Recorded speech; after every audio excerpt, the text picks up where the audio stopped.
Hi, welcome to the Buzz on Marketing and Media. My name's Bruce Flanagan, and today we're with Nick Ross from The Word Vietnam.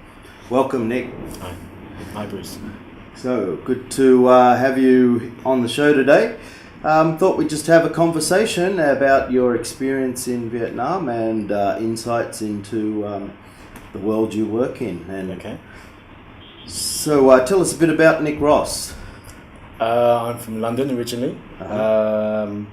I left the UK in 1999 and I've been in Vietnam since early 2000. Wow. And the publication I work on, or magazine, whatever you call it, Mm-hmm. has been going in its present form since January 2008. Wow. But we were originally published in November 2005 under a different name. Okay. Yeah. Tell us about your education. I mean, won't go all the way back, but you know. I went to university, place called Bristol.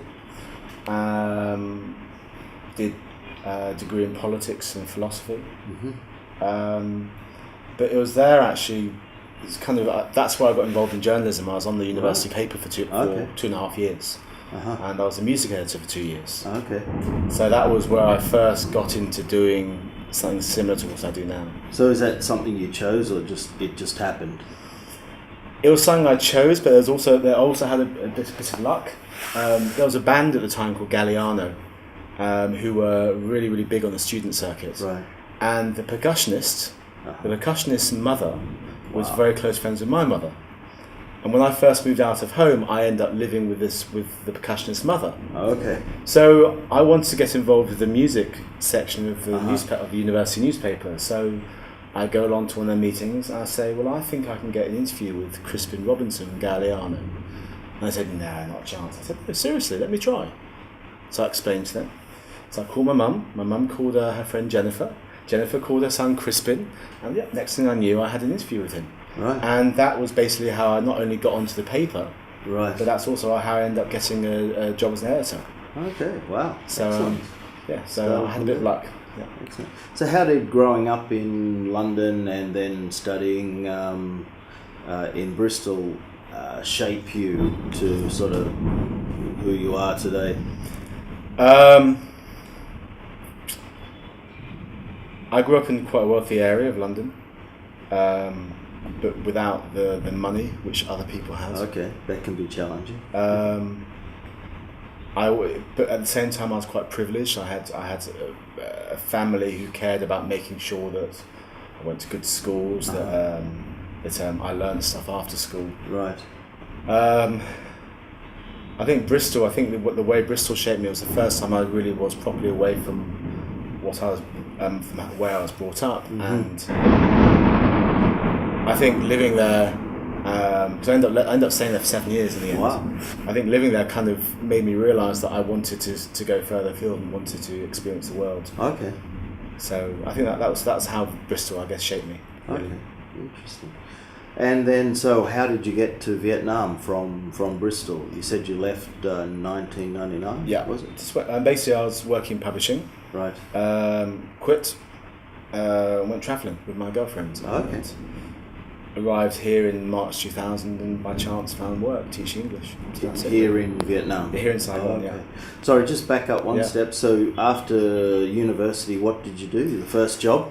I worked in restaurants and bars. All right, sure. My first job I managed to get onto a radio show in Bristol, BBC radio show in Bristol. Oh, okay, yeah, okay. And was doing that for about 3 months and then got one of the only 2 times I've ever been fired in my life. I got fired. As happens. Sure. And then kind of out of the blue, I managed to, another piece of luck, I managed to get work for a publishing company in London. Okay. And it was one morning, I took the day off work, I'm sat in the cafe in the university area, and I see this funny little Bristol University magazine which I'd never seen before. Right. So I pick it up, have a look, and in the back of it there's an advert for a publishing company in London who are looking for staff. So I give them a call. And what it turned out was that company, they were in the process of setting up an office in in Bristol, and the woman who was editing that magazine had helped them set up the office. So they bought an advert to say thank you. Okay. So I called them up, and I was literally moving to London the next week, and I had an interview the day after I moved back to London, and I got a job. Right. And then about 2 weeks after I started there, they put an advert in The Guardian for production assistant. And they got 200 replies for a £10,000 job. So, wow. So I was very lucky. Yeah. Very lucky. Right. Excellent. So, And so then you came to Vietnam, and what did you do when you first got here? Initially, I was living in Saigon. Was doing the teaching rounds, and then got offered a contract working for Petro Vietnam Training College, Manpower Training College in Vũng Tàu. So that was in August 2000. So I moved to Vũng Tàu. Right. Probably ended up spending, I'd say, about 4 years altogether in Vũng Tàu. Right. And is that where you met the love of your life? Yes. Okay. That's where I met her. Yes. And then what was the beginning? Tell us about the word Vietnam and how that came into existence. It started with, out of the blue, I got offered a job on a magazine relaunch in Singapore. Okay. So a guy I've been friendly with for a few years, he used to work for IDG, and he was a desk editor for IDG. Okay. And he got into his 50s, got made redundant. So he was looking for something else. And this opportunity came up. And he said, why don't you come along with me, and you basically go in there and try and work as kind of the managing editor and the designer, and I will actually then be the actual editor of the whole thing. Right. So that's how it happened. End up in Singapore. Turns out we've got a publisher who's not really sure what direction he wants the magazine to go in. Get paid my first month wages, and then get paid for a second month. So that was when we started chatting about doing a magazine ourselves, because we both realised we actually worked together quite well. So you moved to Singapore. I moved to Singapore, Right. yeah. Okay. And that's where the idea came from. What was that magazine that you were working on about? It was called Education. Oh, okay. And we did the relaunch, and the problem was the publisher wasn't sure which angle, how it should be angled. Should it be angled towards students? Right. Or should it be angled towards institutions, education institutions? So we decided to take it towards institutions with no guidance. Right. And then when it comes out, the publisher is angry because he said, well, it should be towards students. Right. But it's like, you never gave us any guidance on what we should do. And you saw it before we went to print. Right. So yeah. Interesting. Anyway, learning experience. Yeah, indeed, and then so you came back to Vietnam with that guy. Yeah. Right. And and the story continues. So we started doing a magazine in Vietnam. He had run a What's On magazine in Saigon in the early 90s, and lost his license. So he was kind of loath to do something in Vietnam. He wanted to do something which was more regional. And then kind of by chance I met someone who said, look, no, you can get a proper license here and be 100% legal. So great. So I then convinced the other guy, his name was David, to focus on a magazine on Ho Chi Minh City.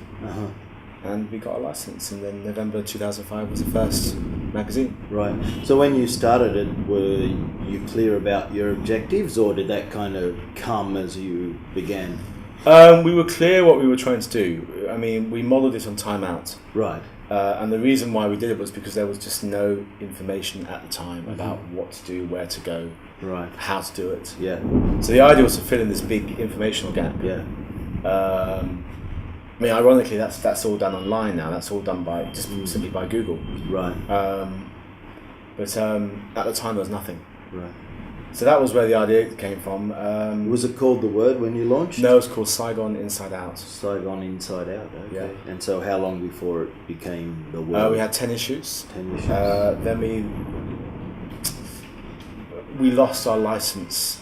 I'm not quite sure why. Because we had a third partner and the license was done through him and his wife. Right, okay. We're not quite sure why, because nothing. It's one of those difficult ones. But we ended, basically, we lost our license, but we were allowed to continue but under a new name. Okay. So David, he decided they had enough, so he went back to Australia. And so we launched again under a new name, which was Asia Life. Okay. That ran 12 issues, and then there was a split, and I basically went off with my wife and was like, we started off the Word. Okay. Age Life closed down 6 months and then restarted, I think, in April or May 2008. So that's it. That's how it happened. Great. So, even though name may have changed, has the main aim and purpose of the magazine changed over that period of time as well?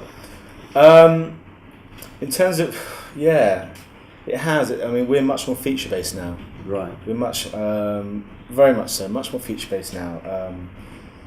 I mean, we still have got quite a lot of what's on content, what's happening around town. Sure. But certainly it's become much more a feature style magazine for many reasons. One of them is that basically the online, or the way online is developed is that, sure. is that news and what's happening, what's going on in general is all done online now. Right. It's all very so quick, right? So quick, yeah. So news has been stolen by the online market. Yes. I think the other reason is that's what we're good at, features. Okay. That's the kind of thing we're good at. That's what we believe we do well. So is the Word Vietnam aimed at English-speaking readers in general, or is it aimed specifically at expats and tourists? English speakers who live in Vietnam. Okay. So would you what kind of percentage would be Vietnamese that read? 19%. We just 19? literally this morning got survey results back. Right. Okay. So wow. 19%. Was that a surprise to you? Last time round, I think it was 24%. So okay. I was hoping, and then the time before it was like 10%. So I was hoping it would be higher than that, but still 19% is not bad. Okay, good. And do you want some more figures as well? Sure. You got new figures. Let's hear. 34% are European. 34%. 32% are North American, and only 7% are Australian. So is that representative? Is that concurrent with the population from those areas, or is that? No, I mean we don't know why there are so few Australians reading the magazine. To be honest, it was actually in the survey results we got back as one of the things which are flagged up. Maybe we need to push more towards an Australian market. I don't know. Okay. I don't know. That's interesting that you doing surveys from readers and getting feedback, and how much does that affect your direction?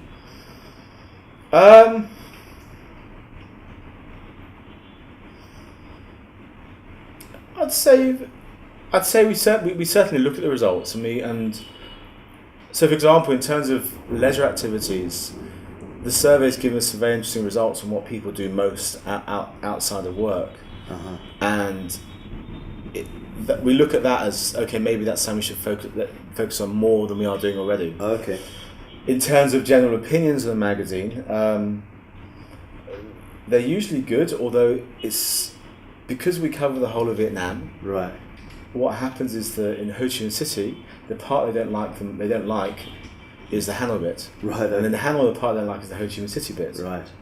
But you're talking about 35% on each, as opposed to being more than 50%. So basically it means we understand that, but there's not much we can do about that because we cover the whole of Vietnam. Okay, sure. So it depends what it is, really. So what's the split on Hanoi Ho Chi Minh readership? It's probably about 2/3 here, 1/3 there. Okay.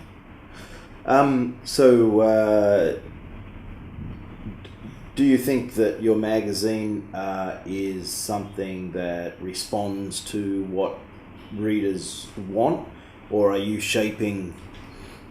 Like, are you communicating a message or a consistent voice or something, or is it a bit of a mix of feedback?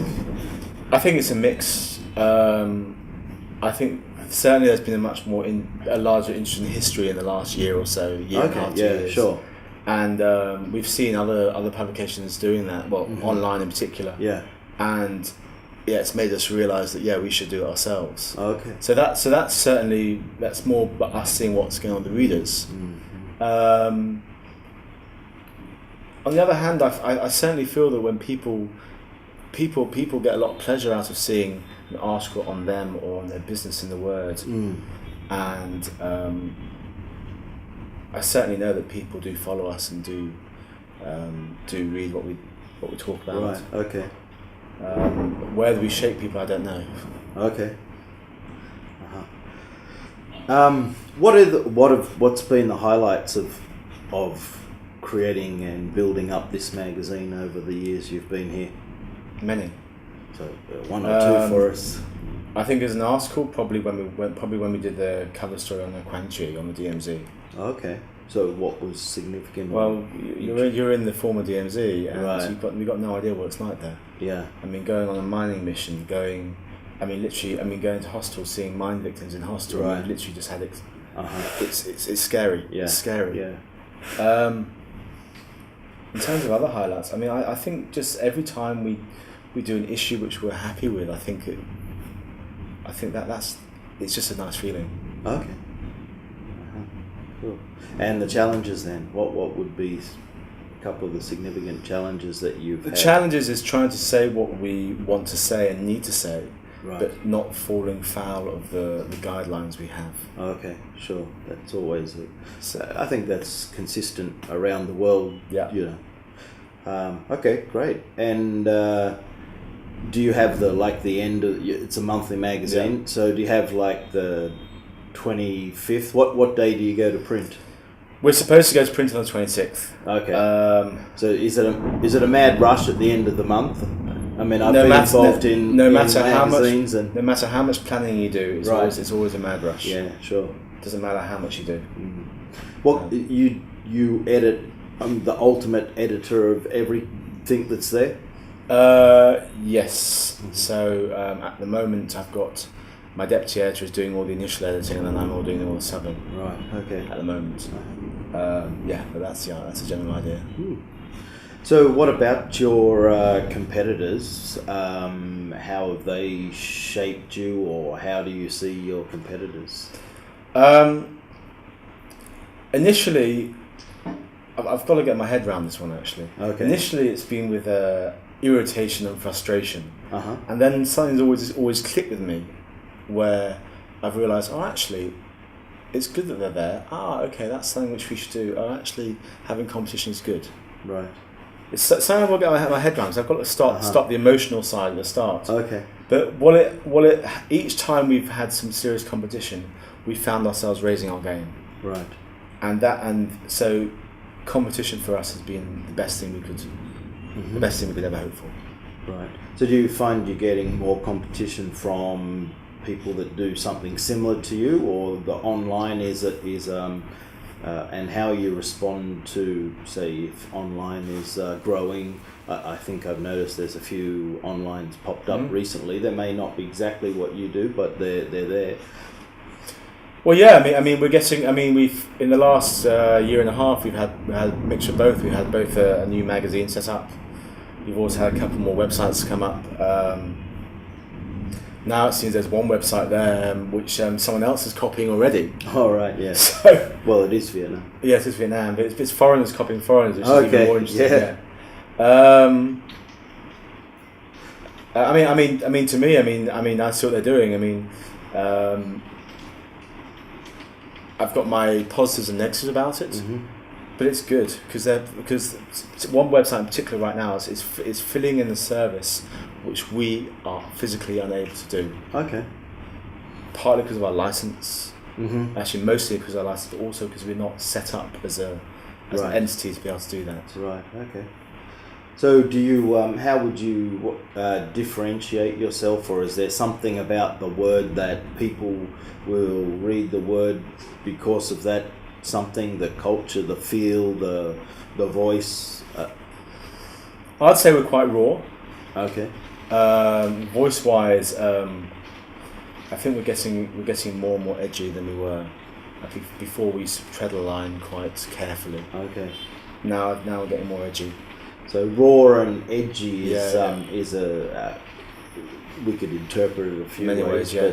But okay, so that's good. But I mean, we're getting much more edgy than we used to be. So it's still got a long way to go. we finally managed to get an article on the rhino.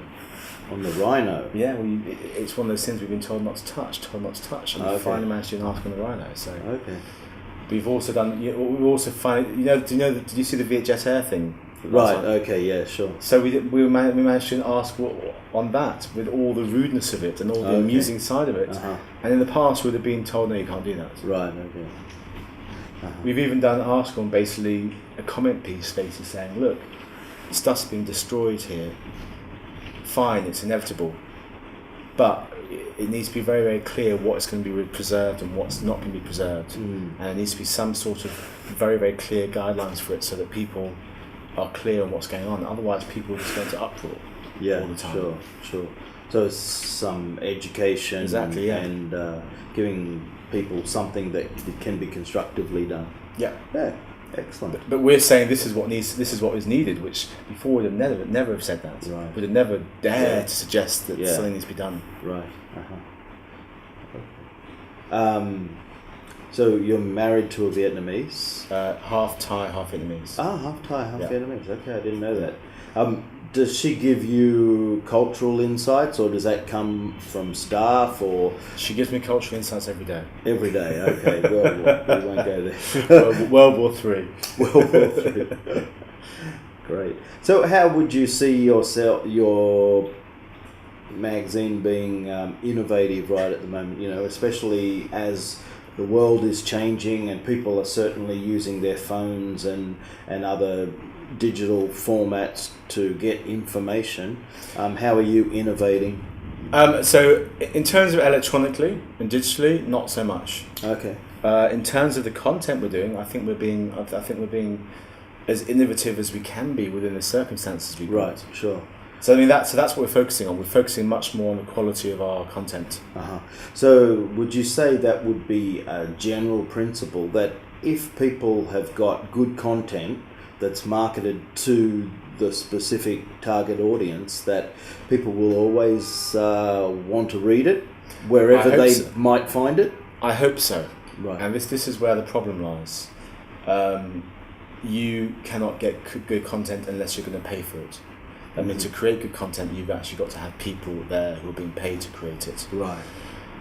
Unfortunately, the way people make money online is by selling content. And sold content is not good quality content. Okay. So it's at the moment it's a very, very difficult situation between no one really knows what's going to happen. If magazines survive, then I think we'll be in good stead. We'll be in a good situation. But as I say, online there's no money. The only money in content is purchased content. So through some of my own research, I've done some from Australia and some recently. There seems to be a little bit of a trend. I don't know that it's here.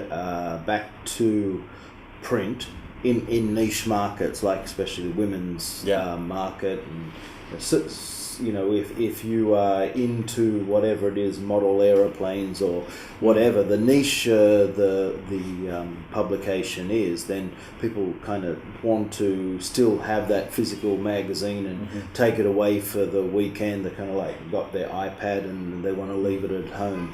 So do you think, how does that relate to your publication? Well, I mean, we work in niche markets, so I would hope so.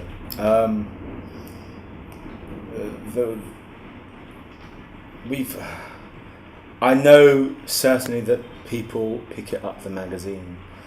I know when we have a good issue, the magazine goes like that. So people are taking it. Right. But we've just got to wait and see what happens. Okay, so where do you see the magazine going in the next 5 years or so? What sort of direction? Any major changes or? Well, a lot of it depends on how things open up here.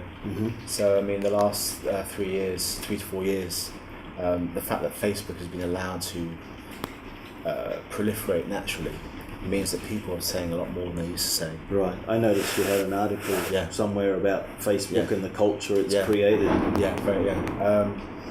So, in terms of where we're going, I think a lot of it depends on that trend continuing. Right.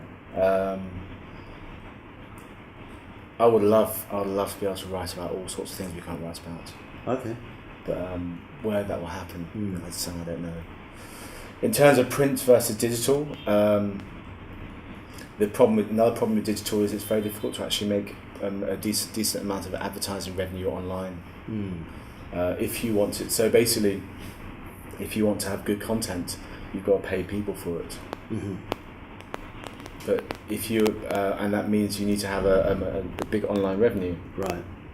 But it's very difficult to do. So you have a website, yeah. and you have the physical magazine, and then you can download the PDF version. So what's this? You got some statistics on what are the people visiting the website? What are they looking for, and how many download the PDF version? The PDF version usually gets about 2,000 hits a month. Okay, that's not. Wow. So I mean, so that's between. And we've also got we've probably got a couple of hundred followers on Issue as well. So we have a digital version on the website Issue. Right.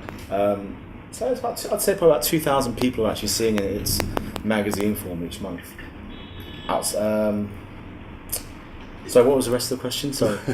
So any statistics, like what are people coming to the website for, and is that different to what's in the magazine? Do you see them as two different communications?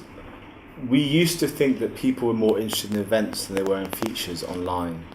Because when you read a feature, people tend to, they only want to read between 300 and 600 words. Right. But what's happened is when you have a really good feature which is well marketed, you get thousands of hits. Okay. You get absolutely, seriously. The most you'll ever get out of an event article which is fully pumped for 2 weeks is about 2,000 hits. Whereas, I mean, our cover story for our September issue has had like 6,000 hits. I mean, which is a lot. So that's about what we love about Vietnam. Yeah, 101 things about Vietnam. Yeah, it's a lot. Right. So we normally expect a good article to get about 2,000. Right. So why do you think that one was? What was behind that caused people to be interested? People like lists. They like lists. Lists. Okay, sure. But do you think there's something about that, the concept behind there? Like on one hand, many foreigners might be complaining Vietnam's difficult about this or difficult about that, but this one was a positive slant on. I think that's part of it. Here. I think that's part of it. I also think the timing was quite important with what's going on in Syria and Iraq at the moment. Right. What's been happening in the Ukraine, with what's happened in Israel, Gaza, Palestine as well. With the amount of negative news, I mean the Ebola thing, the Boko Haram as well, and people being negative about Vietnam in general. And I think it was just saying, why are we being negative all the time? Right. Look around us. Look at what's good about this place where we live. Right. And I think that's probably why as well.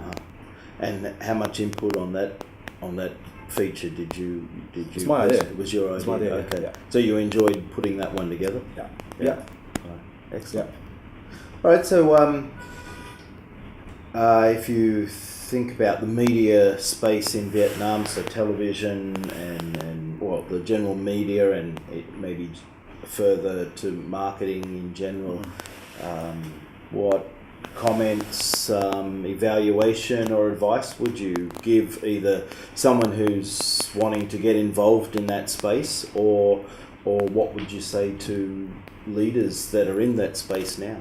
Two different I think questions. on TV, I think they've got to stop having too many adverts in between programs at peak viewing time. I really think they've got, because what's happening is you're getting 7-8 minutes worth of adverts, and it really irritates the viewers. Right. So basically, they should be upping the price. They should be upping the price of the blocks you're booking on the advertisements, and decreasing the number of adverts. So from your knowledge or experience, is that how different is that to say Sydney or London or New York? I think they're going more down the American style, and it's wrong. Okay. In the UK, there's some very strict guidelines on adverts like that, right. And literally you're talking about 3-4 minutes max. Right. Okay. But I mean, I'm sitting there watching this program, and suddenly it goes into adverts, and all the Vietnamese around me are really angry about it. So I don't think that's good advertising. Okay. Interesting. So Nick, you would remember back a few years ago when advertising on TV, especially, was maybe not the same as it is now. Yeah. It was a good opportunity to go to the bathroom or get the snack. Yeah. That's also true, I think, around the world. Mm-hmm. Why do you think Vietnam seems to place such a high premium on television ads? The agencies seem to push people to TV, or the clients want TV. Do you have any? I think part of it's status. Uh-huh. I think if you can say that your product's on TV, Right. that's status symbol wise, it's quite big. Mm. I mean, it's amazing that some of the adverts you get on there. It's like, why is this on TV? Uh-huh. I mean, we all see them. I think also because there's a lack of sophistication in the market. Mm-hmm. So people believe that TV is a way forward, but they don't really think there's other ways of doing the advertising. They think that you have adverts on TV, that's your one-stop solution. Right.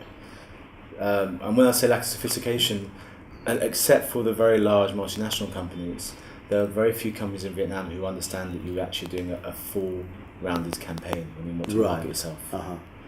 Okay. Anything else you'd want to speak to in terms of people wanting to get into the space or to the leadership of media organisations? I'd say make sure you're legal. Right. Yeah. It's often easier to not be legal in Vietnam than it is to be illegal. Mm-hmm. Following the rule of law can often be quite difficult here. My suggestion is just follow it. Right. Because if you're going to do something and if you're going to become successful, right. Make sure you've got everything properly set up so you can do it. Because if you start to become successful and you're not properly legal, then people will attack you. Mm. Does that also correlate to the idea of looking long term? That it's in most business areas in Vietnam, things seem to be short term. So for the word and in general, you think that is part of the issue? Yeah, certainly. I mean, people need to look more long term. Yeah. Yeah, I think that's part of it. I think also there's a tendency to come here and it's like almost Nhap Nhap Tui Tục is the word in Vietnamese. Mm-hmm. How would you translate that? If you're gonna get yourself into a family, you follow their rules and regulations or their traditions. And what happens is a lot of foreigners come in here, they see what Vietnam is like, and they think the way to do it is actually follow the way Vietnam is and Vietnamese people are. It's wrong. Uh-huh. Don't do that. Do it the way which works best. Right. Which is not necessarily the Vietnamese way, not necessarily the Australian or the American way. Just do it right. Uh-huh. You understand what I mean? Yeah, sure. Yeah. Sure. Yeah. So there's a difference between being an alternative voice and yet following the rules at the same time. Yeah. Just from my own experience, we had an American magazine, a men's magazine that would have been known for being the alternate sort of view, not following the traditional line, and yet within that space, the way it's published, and we follow the lines, and so it's quite an interesting idea to have an alternative voice to the traditional voice, and yet still do the right thing. That's it. Make sure you do the right thing first and foremost, and then you can. Right. Then you've got options to be more alternative. Because if you are legal, then it means you can.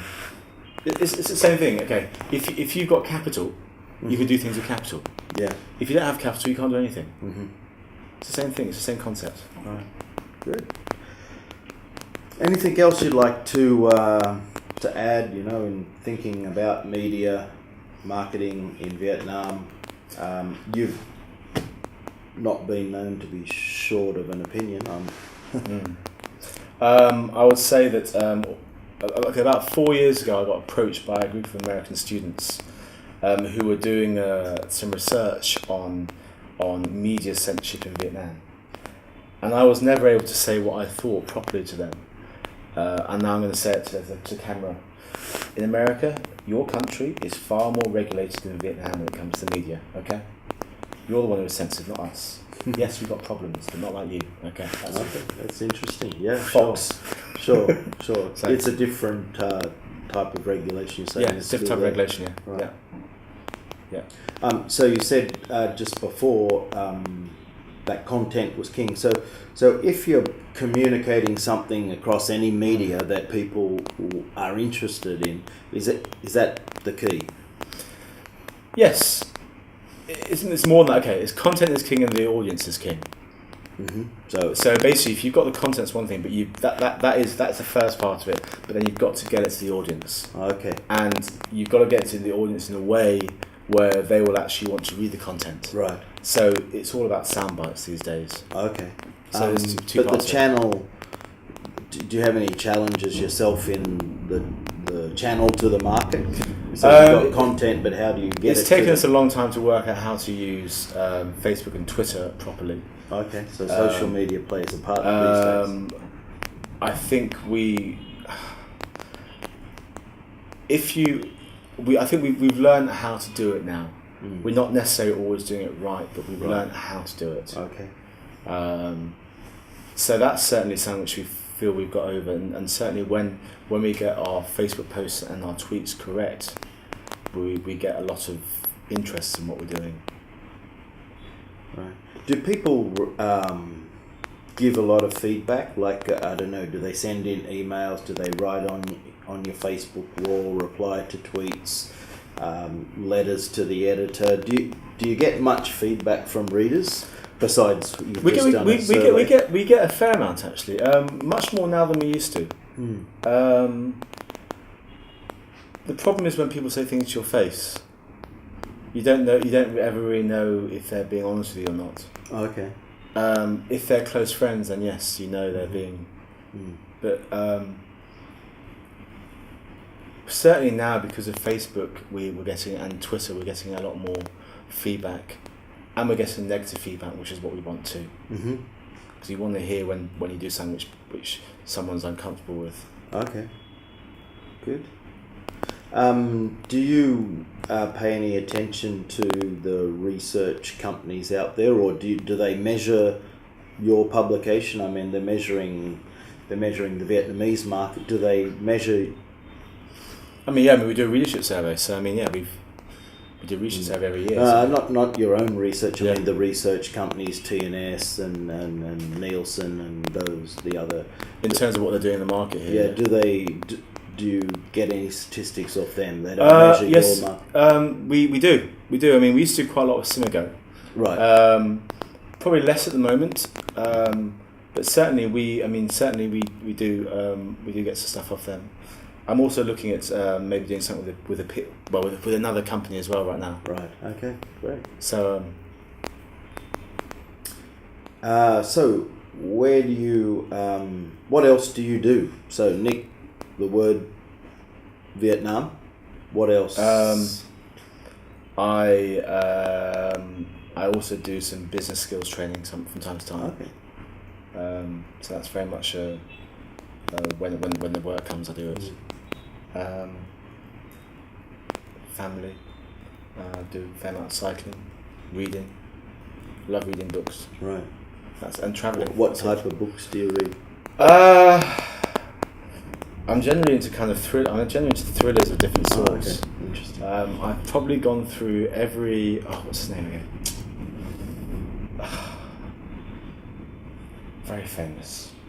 The Pelican Brief. American author, The Pelican Brief, The Bleachers, Sycamore Row, The Racketeers. What's his name again? I know those titles, but I'm not a thriller reader. It's not Stephen King. What's his name? But anyway, he's a former lawyer. I think I pretty much read it. I think I pretty much read every single novel of his in the last 3 months. I can't believe his name escapes me. And that's what I do, is I get into something which I find I like, and I read every single novel very quickly. Great. So you've been here a few years now. What are the things that you like and dislike about living here and working with the word Vietnam and doing what you do? What I dislike is exactly what I have to learn to like. My problem is tolerance. Okay. And I'm trying to teach myself to be much more tolerant of things which back home we wouldn't be tolerant of. Okay. So what do you like then? You just wrote an article about what's to like about Vietnam. What do you enjoy about being an expat in Ho Chi Minh City and working in media? Working in media, I enjoy the creativity because we have to be very creative, obviously. Right. In terms of being an expat, lifestyle. I think the fact that it's getting worse here, it's not the same as it used to be, but certainly back in London there's a lot of self-importance among people, which you get less of here. I like that. Okay. I like the fact that it's fairly easy to get talking to people here. It's kind of, you can meet people quite easily, whereas in London it's very hard. Okay. I like the fact that we're living somewhere which is deemed to be exotic, right, and that we can travel quite easily, and that and it's like people back home saying, "Oh, have you been to Angkor Wat?" I said, "Well, yeah." "Oh, really? Well, I've been there 3 times." You understand what I mean? It's that kind of funny stuff. You know what I mean? I've been to Halong Bay about 20 times. Exactly. Yeah. It's that kind of weird stuff.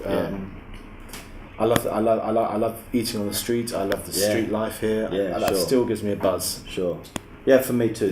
That whole it's so much energy. Completely, yeah. Compared to people sort of go home and shut the door back in Sydney and watch the TV and then do it all again the next day. But here, there's life and energy and exactly, stuff. Yeah. And that's it. And I love the fact with that life and energy that people eat out a lot. Yeah. I love that. Yeah, sure. I love that. People, as you say, people don't go home and shut the doors. Yeah. I mean, tonight me and my wife are not going out because we made a decision not to go out. But otherwise, we're going to be out 5 times this week. Cool. And that's normal here. Yeah. Right. Excellent. Well, thank you, Nick. Okay. My name's Bruce Flanagan, and I'm the host of The Buzz in Marketing and Media. And that's it for today's show. Thanks very much for being with us.